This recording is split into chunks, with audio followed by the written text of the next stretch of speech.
Should there be a legal obligation to use ICT in the healthcare system? ICT being, of course, information and communication technology. And I thought it was pretty interesting to see that cartoon there. It often seems to be la rhétorique en arrière de l'utilisation des technologies dans le domaine de la santé. Mais en fait, c'est aussi le visage de la dame qui est particulièrement intéressant parce que c'est un peu comme ça que je me sens lorsque je regarde tout le domaine de la technologie qui, pour moi, est nouveau, un peu comme mon collègue Ian, comme il l'a mentionné précédemment. Alors, j'ai un peu cette face surprise de qu'est-ce qui m'attend.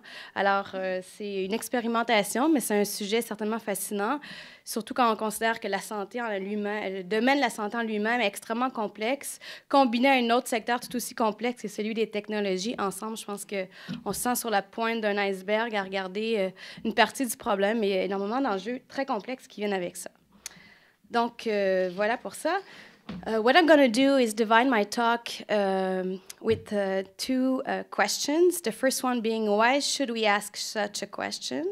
And then, how could we frame a legal obligation if we were to decide to go forward? So the first question, why should we ask?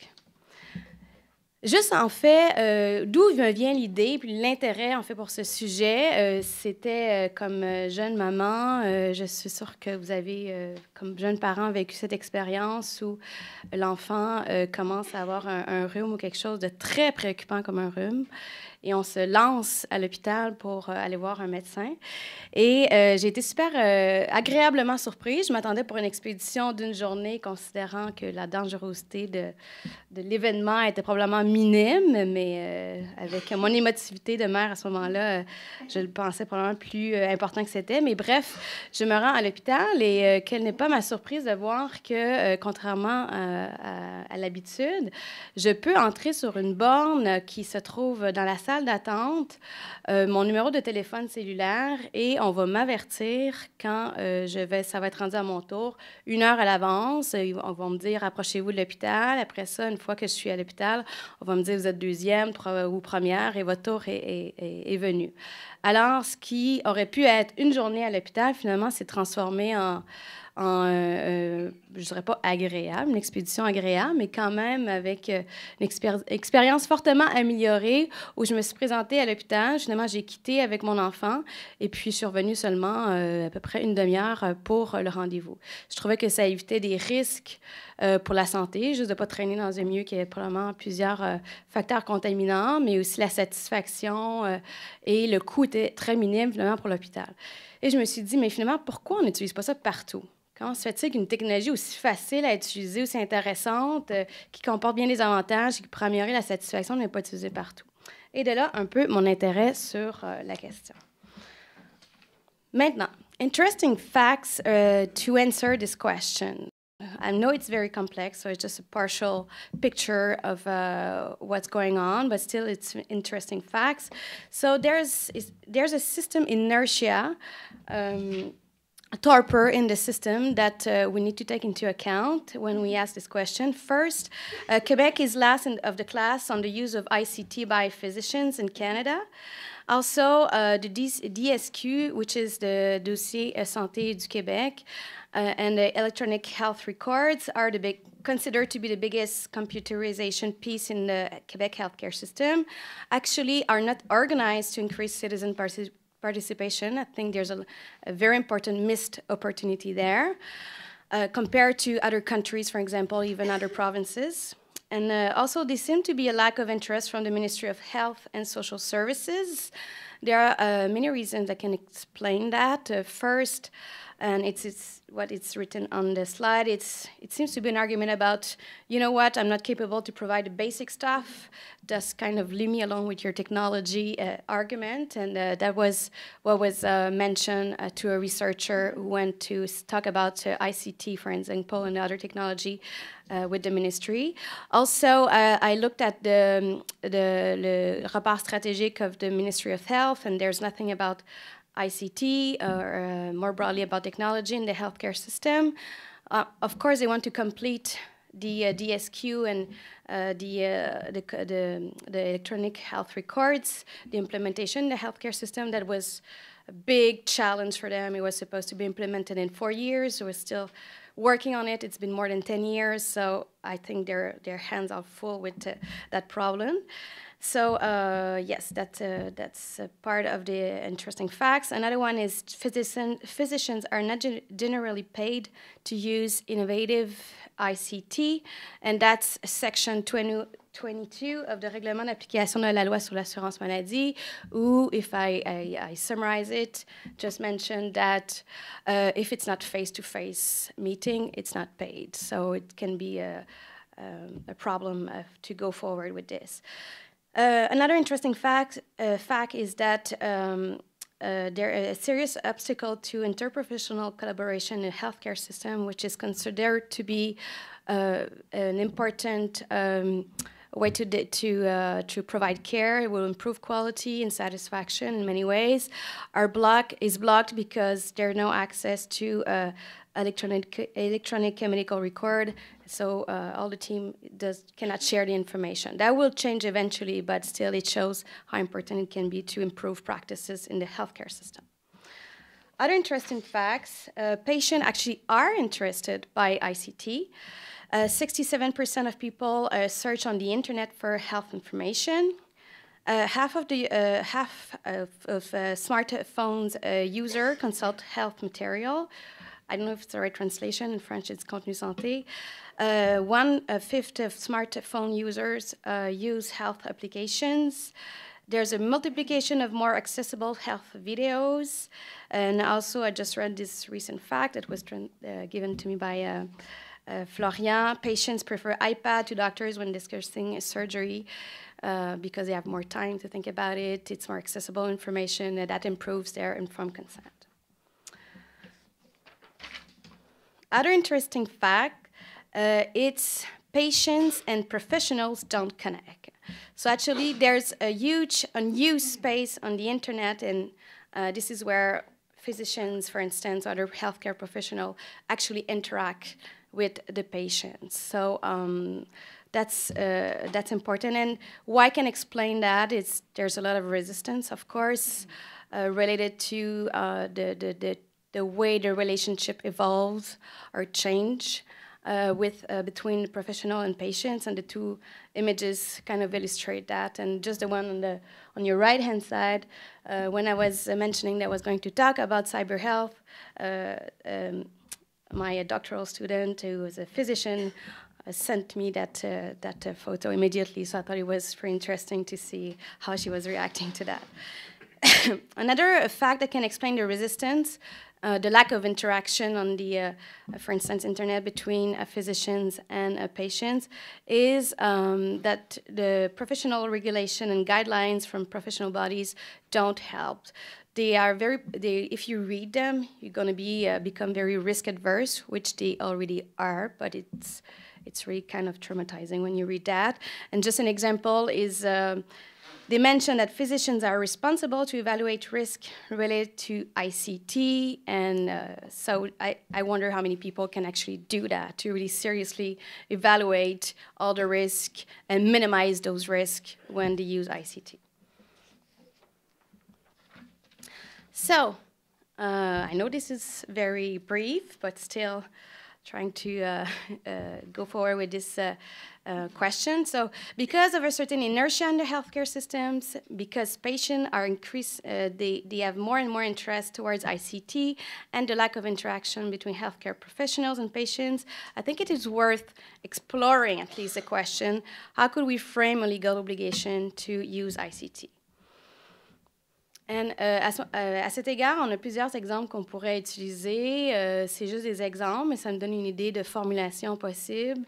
Puis là, je parle du droit, mais je suis bien consciente qu'il peut y avoir plusieurs autres outils normatifs qui pourraient être utilisés pour aller de l'avant avec une telle voie. Donc, tout d'abord, il y a l'article 26 du Code de procédure civile qui mentionne le nouveau code, qu'il y a lieu de privilégier l'utilisation de tout moyen technologique approprié, qui est disponible tant pour les parties que pour le tribunal, et ça en tenant compte de l'environnement technologique qui soutient l'activité des tribunaux. Peut-être qu'on pourrait utiliser une obligation similaire puis la transposer dans le secteur de la santé en se disant, dans l'administration du système de santé, des services sociaux, il y a lieu de privilégier l'utilisation de tout moyen technologique approprié qui est disponible, tant pour les usagers que pour les professionnels et les établissements. Et, on a rédigé un blog, en fait, avec Vincent, mais aussi Antoine Guillemin, sur le sujet, si ça vous intéresse. Il y a aussi l'article 3 de la loi sur le ministère de la Santé et des Services sociaux qui mentionne que le ministre doit plus particulièrement favoriser l'utilisation des technologies de l'information et des communications de manière à réaliser des gains d'efficacité et de productivité dans le domaine de la santé et des services sociaux. Donc ça semble intéressant comme formulation. Quand on regarde l'historique de cette disposition, c'était vraiment très lié à l'implantation du DSQ. On voulait être sûr qu'après tous ces efforts et ces investissements financiers que le ministre, finalement, l'utilise. Donc, ce n'est pas une utilisation générale dans le système de santé. Puis, on voit aussi que c'est vraiment les intérêts systémiques du système qui sont présentés dans l'obligation avec l'effectivité et la productivité. Mais je pense qu'il faudrait vraiment élargir à quelque chose de beaucoup plus large si on décidait d'aller de l'avant avec une telle obligation. But that being said, I think there's a second step to this question is we can perhaps have a broad obligation, but we would need to develop benchmarks to give more flesh and a sense to such a duty. Otherwise, there is some risk is with a broad obligation, we could use a technology not based on a rational ground, and that's kind of a danger when you see, I call this the technophorie that's existing in the system, but not in the system, but more generally, I would say, just the definition of cyber health, the way it's presented, it's written here, but this is the most often used definition in my field. But just if you just have a look at Info de Santé Canada, which is a main organization at arm's length from the government, who's financing different initiatives in the healthcare system to improve the computerization. These people, I mean, they seem to be on this bubble, technological bubble. They're very happy about it. It seems to be amazing. The major improvement in healthcare will come from technology, which can be fine, but still I think you need to calm down and kind of rationalize why you will use it. And also I think it's important to avoid the corporate interest that could interfere with having such a broad obligation with no real exercise of the criteria that could come into play. And that would be the example of things that we could use. We want to avoid, actually. And if you read the first title, it's even more scary when you think about it. But that's another story. Okay, so when you think about the benchmarks that could be used to decide whether we should use this technology, the real question behind it is what is important in healthcare? And from different perspectives. So not only from the system perspective, but from professionals, from the patients. And I think there are many benchmarks. So these are the obvious one, autonomy for patient. And I think I think autonomy is very important. And for me, it's probably the greatest gain that we can obtain from ICT in healthcare is to improve autonomy of the patient, to increase the, not force, but encourage physicians to engage with patients and to give them the patient more information to actually consent and have all the information that is necessary to do so. Also, quality would be an important one, I find. We lack data in healthcare to evaluate the quality of what we do. It's not only me who says it, but the Commissaire à la Santé au Bien-être, which is the organization in charge of evaluating the performance of the healthcare system. We need to know what we do, when we do it, why we do it, have data about it, and to monitor the quality of care in healthcare. Accessibility would be another obvious one, efficiency, so other benchmark like that.